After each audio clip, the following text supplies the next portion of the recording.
This public service content is brought to you by Grace Pharmacy.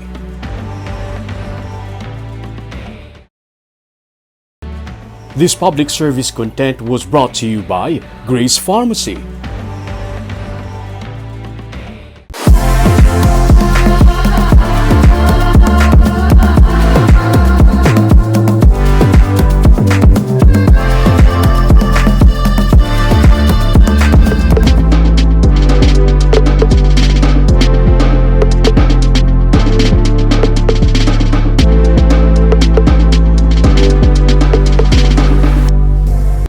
Pamilya na sila sa mga public servant. Gani isang magtaliwan man ang ila iloy nga isa ka anay punong barangay, ginsuguran sa magulutod nga magbulig kag maghatag inspirasyon sa iban pa nga magbulig ila binasayad tong mga nagakinahanglan. Ang ilang istorya sa sini nga episode sang Baganihan. Mas naging masanag ang holiday season sa mga taga-Barangay 8 sa Christmas Tree and Belen Making Contest kundi nagpaindis-indis ang mga kapurukan sang barangay sa Bacolod City. Nangin pamaagi ini sang Diwara Cares para magpabilin nga mangin mabakod ang pag-ugyon sa komunidad bisan pa kadamaan sa ila. Nag-relocate na halin sa ila gindak-an nga barangay.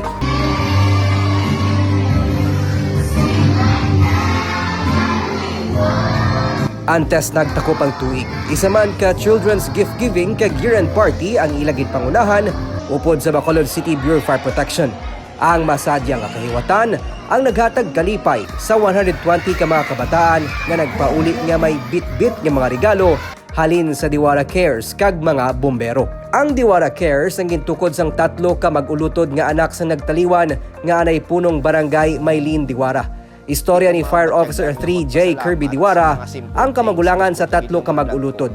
Nadamguhan nila ang ila iloy sang halos nalimta na nila ang magbulig sa komunidad tungod man sang kasakoon nila sa tagsa nila katrabaho. Diwara sa dugo namon bilang public service. Before man ko nagsulod sa Bureau of Fire, I was before barangay kagawad man. So amo na do na permi ang tao sa amon nga doon nadula kami bala sa public service ang amo to kay nag-focus kami sa obra. Pero galing idong ginapangita sa lawas, ginapadamgo mga minggo si mother. Muna nga nag-initiate kami ng mag-obra sa isang Diwara Cares. Ang manghud ni Kirby nga si Joylyn, kasubong niya man anay nga bumbero, nga karon nagatrabaho na bilang nurse sa luwas. Ang ilang manghud nga si Jude, isa man ka pulis. Ang ilamay nga si Joe Diwara, isa man ka anay bumbero nga karon nagaserbe naman nga kagawad sang barangay. Amo na dak-an namon, so amo na nagugin do nagbalik subong ang spirit bilang amo na yun ang dapat nang mamulig gid kay do costume na gid sa pamilya. Oo, kay do tapos inabalang do sa akon man paminsar na inspired mo ko sa City Fire Marshal namon nga nag-quote sa nga hindi enough ang lang mo magpasalamat sa blessings sa ginatag kundi you have to give man something. Humalin sang Oktubre, ginsuguran man sa mag-ulutod ang pag-organize sa mga pamatanon sa ilang barangay para sa mga sports program. Nangin aktibo man sila sa pagpatigan sang clean-up drive sa relocation site kundi nagapuyo ang ilang mga anay kaingod balay.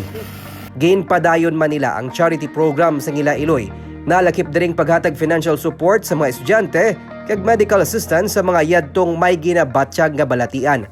Ang pondo nga ila ginagamit, personal nila nga sinuptan. Gani bisan ang mga kasubong nila nga yara sa public service ang nagdayaw man sa ila binuhatan. Padayon lang sa pag-organize sa mga tahom, mga maayo, mga noble nga mga activities dira sa inyong community.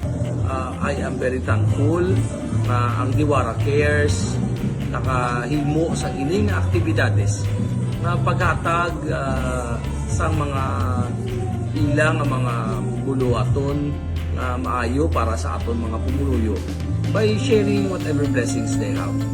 So I know this is in the spirit of a very loving and a very caring mother, no, sa abuhi pa si Anay Kap Maylin Diwara. Para kay Kirby, wala sila sing ginapaabot nga balik sa pumuluyo, luwas lang sa kalipay. Kag sa handom nga makahatag ini sang inspirasyon bisan sa ilang mga nabuligan nga magbulig man sa mga kasubong nila nga nagakinahanglan. Sila one random act of kindness lang kada adlaw kay ang bako hindi man nyo man-reciprocate nga balik sa ako ng ginbulig ko sa inyo pero sa other bla buligin yung para magdamo at least ang kindness bla lang. To pay it forward. Oo. Tuyo sang magulutod nga madamo pa nga mga komunidad ang ila malabot kag mabuligan sa madason nga tinuig. Para sa ila bisan nagbiya ng ila iloy nga anay punong barangay, luyag nila nga mapabatsyag pa sa gihapon sa ila mga kabarangay kag kasimanwa ang pagpalangga kag pagulikid niya sa pareho nga sa karon sila na ang nagapaninguha nga mapadayon. Hindi mo kinahanglan mangin gamhanan o kon may ikasarang agod makabulig sa imo isig katawo. Bisan ako o kon ikaw, pwede mangin baganihan. Ako si Nico Delfin, magadala sa mga istorya sang paglaom kag pag-asa sa kada simana.